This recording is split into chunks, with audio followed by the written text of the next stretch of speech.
Hello, friends. Today we're going to talk about one of the most ambitious projects that the Ukrainian defense industry has presented since the beginning of the war. And its name is Freya, yes, like the Norse goddess of love and war, and it's nothing less than the Ukrainian attempt to build their own Patriot. And come on, before the Russophiles tell me it's impossible, let me remind you that this is the same defense industry that in 4 years went from not making a single drone to producing millions that operate on land, sea, and air. Now, if the project works, the defenders will have, before the end of 2027, an interceptor missile capable of shooting down Russian Iskanders at just a fraction of the cost of a PAC-3. Let's get to the context, because the night of May 13th to 14, the 2026, marked a turning point in this war. Russia launched more than 1,500 attack drones and missiles over approximately 30 hours, one of the largest waves since the beginning of the war. In Kyiv, a single K-101 cruise missile brought down the staircase of a 9-story residential building, killing 24 people, 3 of them girls aged 12, 15, and 17. However, the defenses had stopped almost everything. Only 43 out of 753 attack drones and 6 out of 35 Kh-101 cruise missiles managed to get through, but 6 out of 18 Iskander-M ballistic missiles hit their targets, and all 3 Kinzhals launched got past all defenses. The police were disarmed, the police were disarmed, the police disarmed, were disarmed, disarmed. At the moment, the police are quickly running out of interceptors. And this is where the situation becomes critical. The war was disarmed, the country disarmed, the war disarmed in the country. Disarmed, the one who disarmed Patriots in Kyiv has only been able to receive 600 interceptors in 4 years, far from the 2,000 that defenders estimate they need in a single year. In addition, each PAC-3 MSE missile costs approximately $4 million, and they are required on multiple fronts simultaneously. And Lockheed Martin's production line is only capable of delivering 550 missiles per year, so it's practically impossible for Ukraine to receive the interceptor missiles in the quantity it needs. That's why the conclusion is simple. A new solution is needed. This is where Freya comes into play.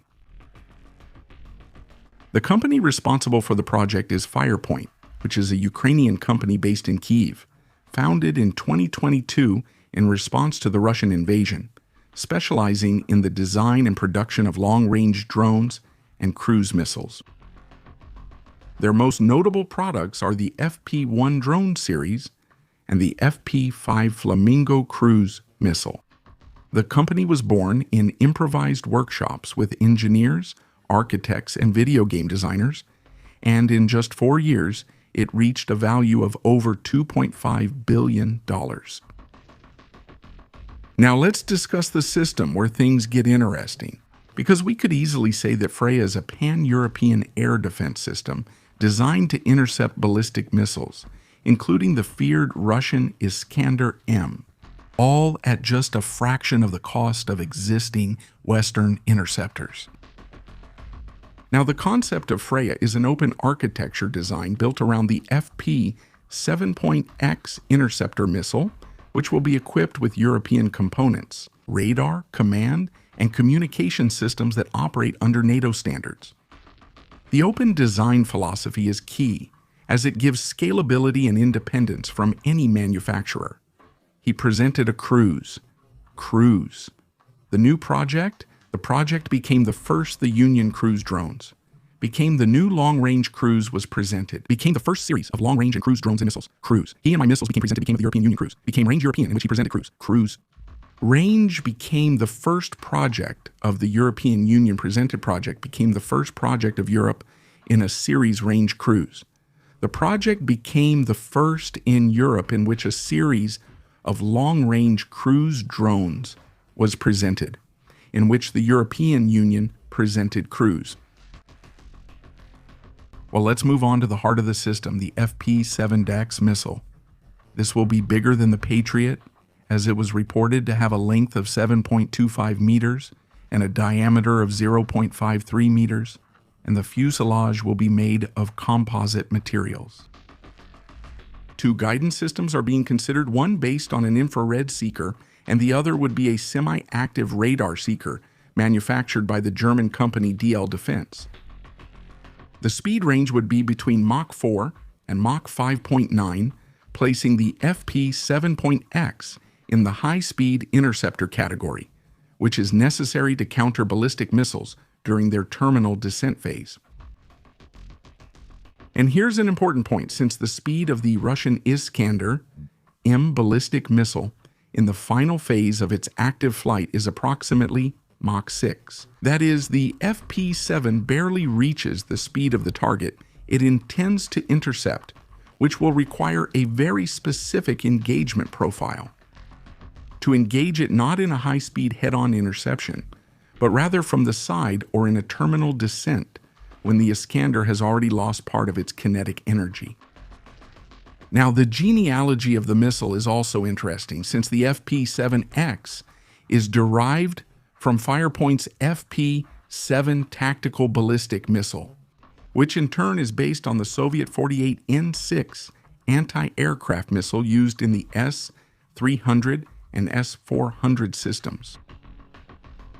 Firepoint retained the aerodynamic external geometry of the 48N6, which is brilliant from an engineering standpoint, since the Ukrainians have been operating the S-300 for decades.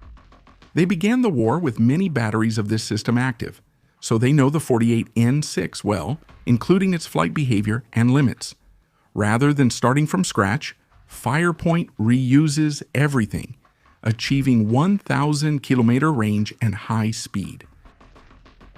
The biggest technological change is replacing the original S-300 missile's aluminum components. This reduces weight, increases maneuverability, and lowers production costs. Here comes the critical point of the project, which is the only component that Ukraine cannot produce on its own. I'm referring to the infrared seeker. The 48N6 uses a ground-based radar as guidance, but an effective interceptor missile must have an integrated infrared seeker, and a very sensitive one to be precise. Now, manufacturing such a system may be beyond the capabilities of the Ukrainian industry, but it is perfectly within reach for the German industry. Therefore, Firepoint partnered with DL Defense from Germany, which is the company that manufactures the Iris-T missile, a missile that has one of the most sophisticated infrared seekers in the Western world. As for long-range detection, the Swedish Saab Giraffe 8, A4A, the French Thales Groundmaster 400, or the German Hensoldt TRML 44D can be used, which are three standard NATO surveillance radars, each with different coverage and detection characteristics. The options for fire control and illumination radar include the Weibel GFT R2100, which can be used with the German 4D, and these are surveillance radars with different coverage and detection characteristics, continuous wave needed by a semi-active seeker missile. The command center is the Norwegian Kongsberg Fire Distribution Center, a system already in use by multiple Allied air defense programs. And the integration is done through Link 16, the NATO standard protocol. On May 29, 2025, Ukraine gained access to NATO's non-commercial CRC system interface, which allows the use of Link 16 under a special license agreement.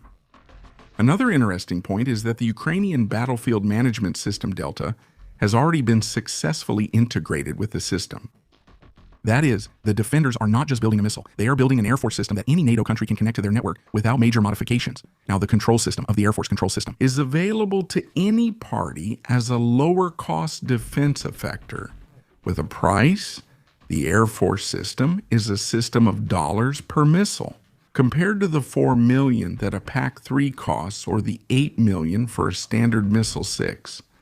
The cost of an Air Force system is between 75 and 87% less. If Freya achieves that figure, defenders could fire 4 or 5 interceptors for every PAC-3, which completely changes the economics of ballistic defense. And to sustain industrial production, Firepoint is building a pan-European infrastructure with a new rocket system production facility in Denmark, near Skids True. The company MVDA also recently decided to join the project to support the detailed engineering of the missile. The group expects that the first interception attempt using the FP-7.X will take place at the end of 2027. The Freya is exactly the kind of industrial response that Ukraine needs to survive a prolonged war of attrition against Mordor, even though the defenders will only have native anti-ballistic capability in about 18 months. However, what the project does achieve right now is to demonstrate that Europe's dependence on U.S. Patriot inventories is a strategic vulnerability, and that the solution must come from within the European Union. If Freya delivers on its promises, the Ukro Patriot won't just be a Ukrainian missile. It will be the first truly European anti-ballistic system, built with the operational urgency of those under bombardment who don't have time for bureaucratic circuses. For those who want to see additional content, we invite you to subscribe to our Patreon, where for just $1 you'll have access to uncensored war videos. Visit our store and discover items from distinguished Ukrainian units. Each purchase directly supports United 24, contributing to reconstruction, civil aid, and defense. Remember to like and subscribe to the channel